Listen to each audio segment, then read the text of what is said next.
The family that prays together stays together. My name is Seminarian Isaac Makele of the Congregation of Holy Cross.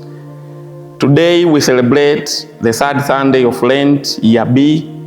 Our first reading comes from the book of Exodus chapter 20, verse 1 to 17. And our second reading comes from the first letter of St. Paul to the Corinthians, chapter 1, verses 22 to 25. And the Gospel is taken from the Gospel of John, chapter 2, verses 13 to 25. I want to welcome you to this short reflection on the theme, a call to rededicate ourselves to Christ.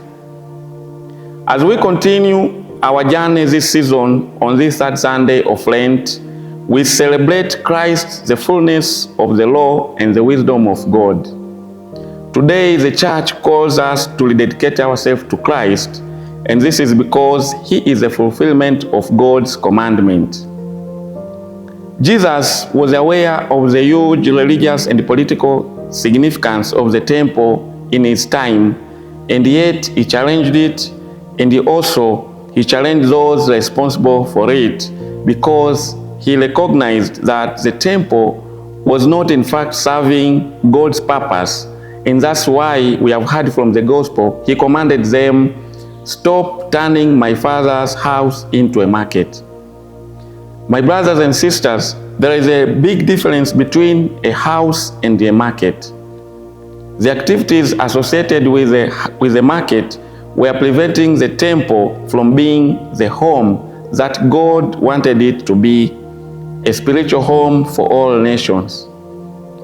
Jesus saw that here was an institution in need of reform. My brothers and sisters, at times our hearts can be like the temple, which was to be turned to be a market, and therefore we are always in need of reform and transformation. Jesus' teachings about the temple show us the path to interior purification, and that is the Paschal mystery. He refers to His death and resurrection when He says, "Destroy this temple, and in 3 days I will raise it up." My brothers and sisters, Jesus does not only fulfill the Old Testament in this gospel passage, but He also gives us the example and the key to our purification. We must die to ourselves to have life. We must accept to be broken in order to rise again.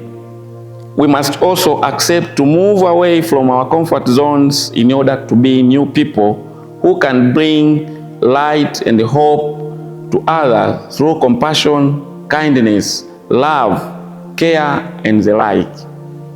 So, as we march forward this Lenten season, let us continue to abide by the commandment of God fulfilled in Jesus Christ, the perfect wisdom, and let us acclaim Christ.